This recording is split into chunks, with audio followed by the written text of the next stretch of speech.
अच्छा बच्चों, आज एक्सरसाइज 4.3 का लेसन है आपके साथ और 4.3 में आपके साथ सर्ट डिस्कस करना है। हमने पीछे सर्ट की डेफिनेशन दी हुई है आप लोगों को, उसको मैं इस क्वेश्चन के बाद आपको एक्सप्लेन करती हूँ। सर्ट होता क्या है उसका कॉन्सेप्ट इसके बाद, यानी डेफिनेशन में मैं उसका कॉन्सेप्ट दूंगी पहले आप लोगों को। उससे पहले मैंने क्वेश्चन नंबर 1 उठाया आप लोगों को समझाने के लिए। तो क्वेश्चन नंबर 1 में उन्होंने लिखा हुआ है कि simplify the following surd in the simplest form, यानी इसको ये गिवन सर्ट है आप लोगों को जो दिए हुए हैं और इनको हमने सिंपलेस्ट फॉर्म में शिफ्ट करना है। सिंपलेस्ट फॉर्म क्या होती है कि जैसे ये मैंने उसका पार्ट 2 उठाया, आपके पास क्वेश्चन नंबर 1 का पार्ट 2 है, उसको देखें तो 3 इंटू अंडर रूट 162 है। अब इसको मैंने सिंप्लीफाई करना है, तो इसको सिंपलेस्ट फॉर्म में लेके जाने के लिए सबसे पहले मैंने 162 जो है उसकी फैक्टराइजेशन करनी है। ये आप लोगों ने सामने कर लेनी है, ये आप छोटी क्लासेस से करते आ रहे हैं, इसको एक्सप्लेन करने की जरूरत नहीं है। तो बस इतना बताऊंगी कि 162 के अंदर 3 जो है वो 4 टाइम मौजूद है, जबकि 2 जो है वो सिंगल टाइम मौजूद है। और ये जो 3 इंटू है ये ऐसे लिखा जाएगा। नेक्स्ट स्टेप में मैंने ये देखा कि पेयरिंग कर ली है, ये जो 2 3s एक तरह के हैं उनको मैंने 3 स्क्वायर लिख दिया है। अगेन 2 3s को मैंने 3 स्क्वायर लिख दिया है, मल्टीप्लाई 2 लिख दिया है। ये अंडर रूट में ही वर्किंग करनी है। फिर आप देखेंगे यहां से तो 3 आपके पास आ गया है, लेकिन ये 3 कैसे बाहर आया है आपको पता चल रहा है। इसने कैरी क्या किया हुआ है, पावर 2 कैरी की हुई है, जबकि उसके ऊपर क्या है, रेडिकल, ये जो स्क्वायर रूट लिया हुआ है इसकी पावर 1/2 है। तो ये स्क्वायर 1/2 से कट के बाहर प्लेस हो जाएगा। इसी तरह ये स्क्वायर, ऐसा तमाम नंबर जो स्क्वायर कैरी करेंगे वो अंडर रूट से बाहर प्लेस हो जाएंगे, जबकि ये जो अंडर रूट 2 जो है वो सिंगल फॉर्म में वैसे ही रह जाएगा, यानी स्क्वायर रूट 2 जो है वैसे ही लिखा जाएगा। तो अब ये जो 3 पहले था, अब 2 3s आपके बाहर आए हैं और वो स्क्वायर जो कैरी करने, स्क्वायर पावर कैरी करने की वजह से उसने स्क्वायर रूट से कट के बाहर प्लेस हो गए हैं। तो अब आपने इन तीनों 3s को आपस में मल्टीप्लाई करना है। रिजल्ट इज 27 अंडर रूट 2 है। ये अब आपने इसको सिंपलेस्ट फॉर्म में शिफ्ट कर लिया है। अब मैंने इसका एक पार्ट 4 उठाया आपको एक्सप्लेन करने के लिए। पार्ट 4 में भी आप देखें कि जो आपका इंडेक्स ऑफ रेडिकल यूज हुआ है वो 5 है, यानी 5th रूट आपके पास यूज हुआ है। तो उसमें आप देखें कि नीचे आप लोगों के पास डिनोमिनेटर में 96 x की पावर 6 है, y 7 है, z 8 है, यानी x 6 में भी 5 मौजूद है, y 7 में भी 5 मौजूद है, z 8 में भी 5 मौजूद है। x 6 का अगर ब्रेकअप करें तो x 6 में x 5 को अलग कर लें तो बाकी एक x बचता है। y7 में भी y5 को अलग कर लें तो y स्क्वायर बचता है। z8 में भी z5 को अलग कर लें तो आपके पास z क्यूब बचता है। और 96 की फैक्टराइजेशन करनी है, तो 96 की फैक्टराइजेशन ये है कि इसमें 2 कितने टाइम है, 5 टाइम 2s मौजूद है और सिंगल टाइम 3 मौजूद है। इसी तरह मैंने x6 का ब्रेकअप किया तो x इंटू x5 भी है। अच्छा, y7 का किया तो y स्क्वायर इंटू y5 मैंने गेन कर लिया। अच्छा, उसके बाद मैंने z8 का किया तो z5 इंटू z क्यूब मैंने ले लिया। ये पावर बेसिकली बेस पर भी मुझे पावर्स क्या चाहिए, 5 चाहिए, क्योंकि इंडेक्स ऑफ रेडिकल भी आपका 5 ही है। अब मैंने क्या किया कि इनको एक्सपोनेंशियल फॉर्म में, ये रेडिकल फॉर्म में आपने इनको एक्सपोनेंशियल फॉर्म में शिफ्ट कर लेना है। एक्सपोनेंशियल फॉर्म क्या है कि 2s को अगर आप काउंट करें तो कितने टाइम यूज हुआ है, 2 की पावर 5 मल्टीप्लाई 3 सिंगल टाइम है, ऐसे ही लिखा जाएगा, इंटू x ऐसे लिखा जाएगा, इंटू x5 वैसे लिखा जाएगा। मीन्स कि इनका जो सारा ब्रेकअप है एज इट इज मैंने नीचे उतार लिया है। और उसके ऊपर पावर क्या है, index of radical is always shifted into the, ये बाय फॉर्म में आ जाएगा। जैसे 5 है तो ये 5th रूट किस तरह शिफ्ट होगा, 1/5 करके। अब ये आप इसमें जो बेस वैल्यूज ने 5 पावर गेन की हुई है उनका सेट अलहदा बना लेते हैं और रिमेनिंग का अलहदा बना लेते हैं। तो मैंने इसके लिए मैंने 2 5 भी उठा लिया बच्चों, x5 भी ले लिया, इधर से y5 भी ले लिया, z5 भी ले लिया, इनको मैंने अलहदा कर लिया। और जो सिंगल फॉर्म में है, ये डबल फॉर्म में है, ये ट्रिपल फॉर्म में है, उनको मैंने अलहदा कर लिया, यानी 3x और उसके बाद मैंने y स्क्वायर लिया, यहाँ से z क्यूब लिया, तो ये इनको मैंने अलहदा इंटू कर लिया। और स्क्वायर ब्रैकेट में मैंने पावर क्या लगा दी, 1/5। अब जब हम अगले स्टेप में जाते हैं तो यहाँ पर ये जितनों ने 5 पावर गेन किया मैंने उसको होल पावर बना दिया और बाकी वैसे ही लिख दिया। और इसके लिए भी मैंने स्क्वायर ब्रैकेट का यूज किया और होल पावर मैंने 1/5 दे दी। उसके बाद ये जो 5 है ये 1/5 से मल्टीप्लाई हो जाएगा। जबकि इसका 1/5 एज इट इज रह जाएगा, क्योंकि कोई ऐसी बेस वैल्यू नहीं है जिसने 5 कैरी किया हो। तो यहाँ 1/5 से कट के आपका बाहर प्लेस हो जाएगा, जबकि ये वैल्यू जो है आपकी 5th रूट में वैसे ही प्लेस हो जाएगी। तो that is the required answer of our question 2xyz into इसमें 5th root of 3x y square z cube. बच्चों यहाँ पर मैं पहले डेफिनेशन को आपको एक्सप्लेन कर दूं, जिसको लेकर आपने चलना है। यहाँ पर ये सर्ट की जो डेफिनेशन है इंतहाई इंपॉर्टेंट है, ये लाजमी आ जाती है 2 नंबर की। इसमें 2 कंडीशंस हैं, अगर आप उसका ख्याल रखेंगे तो आप सर्ट को अच्छी तरह समझ लेंगे। इसमें irrational radical with rational radicand is called a shirt. अब आप लोगों को पहले तो पता होना चाहिए कि रेडिकल और रेडिकेंड का क्या मतलब होता है। रेडिकेंड जो होता है अंडर रूट में जो वैल्यू स्क्वायर रूट के नीचे दी होती है, जैसे 3 यहाँ दिया हुआ है फॉर एग्जांपल, ये रेडिकेंड है, जबकि अंडर रूट 3 ये क्या है, ये आप लोगों का रेडिकल है। तो वो कहते हैं कि आपके पास 2 कंडीशंस होती हैं कि रेडिकेंड जो है आपका रैशनल हो, जबकि उसका रिजल्ट इररेशनल हो। रिजल्ट का क्या मतलब है, इररेशनल रेडिकल का मतलब है कि उसको हम सिंप्लीफाई नहीं कर सकते, सर्ट को हम सिंप्लीफाई नहीं कर सकते। जैसे इसकी कुछ एग्जांपल्स मैंने यहाँ लिखी हैं, आप देखें कि स्क्वायर रूट ऑफ 3 है, फिर स्क्वायर रूट 2 है, स्क्वायर रूट क्यूब रूट 7 है।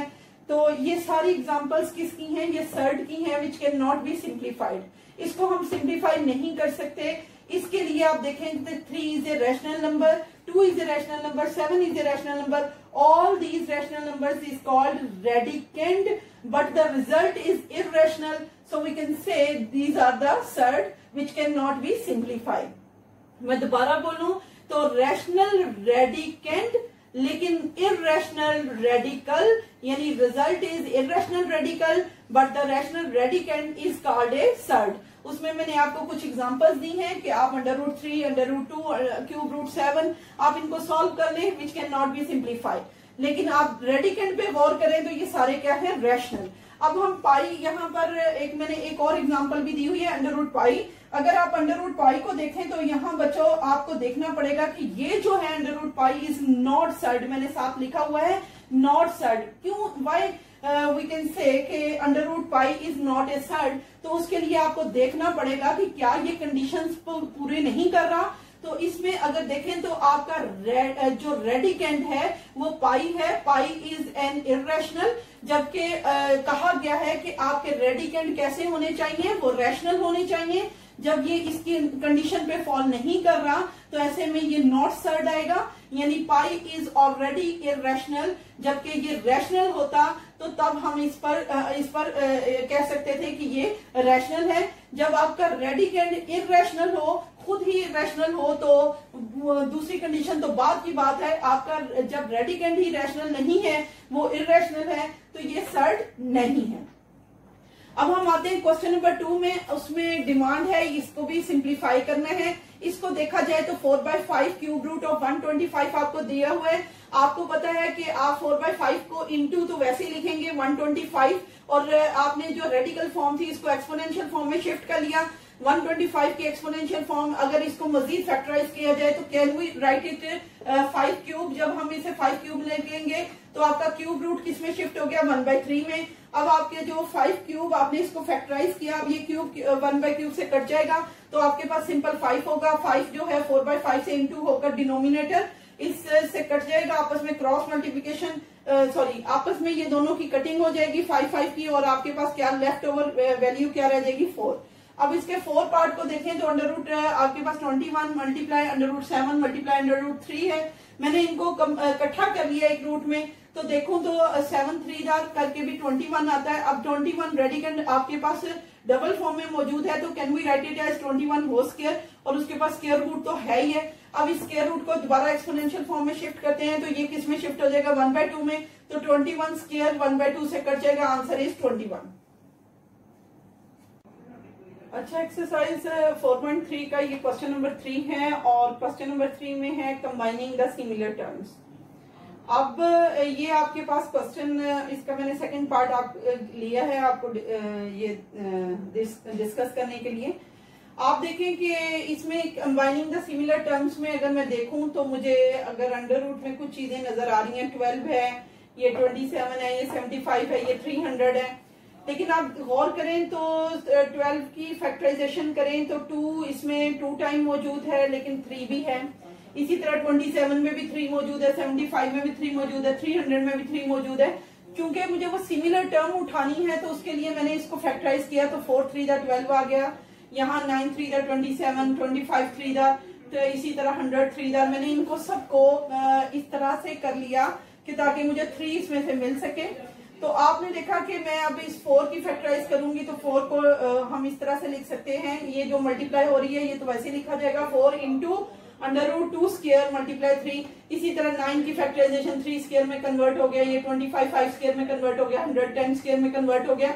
अब आप देख रहे हैं कि ये जो चूंकि स्क्वायर जिन रेडिकेंड रैशनल नंबर्स ने स्क्वायर कैरी किया हुआ है वो आपका स्क्वायर रूट से कट के बाहर प्लेस हो जाएंगे।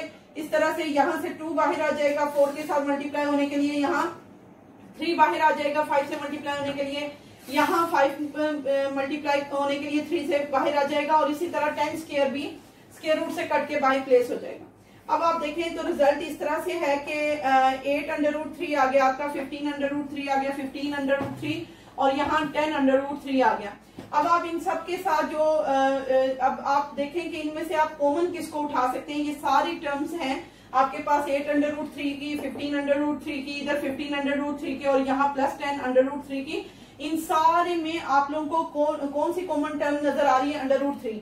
आप अंडर रूट 3 को कॉमन लेते हैं तो यहाँ से क्या आपके पास बचता है 8, और यहाँ से क्या बचता है प्लस 15, यहाँ से माइनस 15 और यहाँ से प्लस 10। आप इनको सबको उठाते हुए आपने इनटू करना है, यहाँ पर आपने पैरेंथेसिस यूज करनी है, यानी इनटू करते हुए आपने इसको सारे को लिखना है। और आपके पास कॉमन क्या थी? अंडर रूट 3, आपने इसको कॉमन ले लिया, यानी ये वो सिमिलर टर्म है जिसको आपने उठा लिया। और आपने देखा पॉजिटिव 15 नेगेटिव 15 से कट जाएगा, यहाँ से क्या बचा 8, यहाँ से प्लस 10, तो 18 अंडर रूट 3 आपका रिक्वायर्ड आंसर है। उसके बाद आगे चलते हैं बच्चों पार्ट नंबर 4 की तरफ। तो पार्ट नंबर 4 में अगर आप देखें यहाँ से भी सिमिलर टर्म्स को उठाना है आपने, combining the similar terms. 2 into है 6 under root 5 minus 3 under root 5, ये दोनों टर्म्स हैं माइनस के साइन के साथ जुड़ी हुई हैं।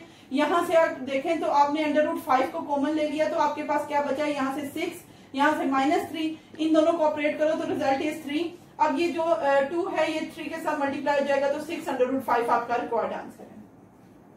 अच्छा, क्वेश्चन नंबर 4 लास्ट क्वेश्चन है, इसमें भी सिंप्लीफाई की डिमांड है क्वेश्चन की। और इसको देखें तो इसको कैसे मैंने सिंप्लीफाई किया हुआ है आपके सामने। ये अंडर रूट 5 है, ये प्लस अंडर रूट 3 है।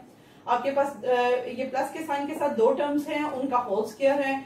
तो ये रिप्रेजेंट किसको कर रहा है? किस आइडेंटिटी को? अगर देखा जाए तो आइडेंटिटी की क्या इसमें आ रही है, कौन सी आइडेंटिटी के अंडर ये आता है? a plus B whole square, यानी a की वैल्यू क्या है? अंडर रूट 5 और b की वैल्यू क्या है? Under root 3। आप उसको कैसे खोलते हैं? a square plus B square plus 2ab। उसके मुताबिक मैंने इसी तरह पहले a का स्क्वायर लिया, फिर b का स्क्वायर लिया, प्लस 2ab का मतलब ये है कि मैंने इस तरह से 2 इंटू a इंटू बी की वैल्यू उठा ली। आपने देखा कि यहाँ पर स्क्वायर रूट को काटकर 5 आ जाएगा, यहाँ स्क्वायर रूट को काटकर 3 आ जाएगा, प्लस 2 अंडर रूट 5 इंटू 3 हो जाएगा। तो इस तरह से आपने ये 5 और 3 को ऐड करें तो 8 आएगा, प्लस 2 अंडर रूट 15, ये जो मिडिल टर्म है ये वैसे ही इसके साथ प्लेस हो जाएगी। अब हम देखते हैं कि इसका जो पार्ट नंबर 4 है वो मैंने उठाया है। पार्ट नंबर 4 में अगर आप देखें तो यहाँ पर एक under root X plus under root Y into under root X minus under root Y, उसके बाद x प्लस वाई और into X square plus Y square. इसमें कैसे आइडेंटिटी की एप्लीकेशन करेंगे? अगर आप देखें तो ये वाला सेट और ये वाला सेट, इन दोनों में क्या डिफरेंस है? ये पॉजिटिव है और ये नेगेटिव है। इसके मुताबिक पहले मैं इन दोनों को ऑपरेट करूंगी, इनके आंसर को इसके साथ ऑपरेट करूंगी, इनके जो बाद में आंसर आएगा वो लास्ट वाले सेट के साथ जाकर हो जाएगा, ऑपरेट हो जाएगा। तो अगर मैं इन दोनों पर एप्लीकेशन करूं तो किस आइडेंटिटी की आएगी? a square minus B square की। What is the value of a? Under root X, उसका स्क्वायर ले लिया। What is the value of b? Under root Y whole square. और मैंने देखा है, आप लोगों ने देखा है कि मैंने जब इनके स्क्वायर लिए हैं, यानी इसको मैंने आइडेंटिटी की एप्लीकेशन इसके ऊपर की है, तो मैंने किस ब्रैकेट की सपोर्ट ली है? स्क्वायर ब्रैकेट की सपोर्ट ली है। उसके मुताबिक जब स्क्वायर रूट से कट जाए तो answer is x minus Y. जो x प्लस वाई वैसे ही प्लेस हो जाएगा, X square plus Y square वैसे ही प्लेस हो जाएगा। आपने देखा कि ये दोनों सेट दोबारा उसी फॉर्म में आ गए, यानी a minus B into A plus B की फॉर्म में आ गए।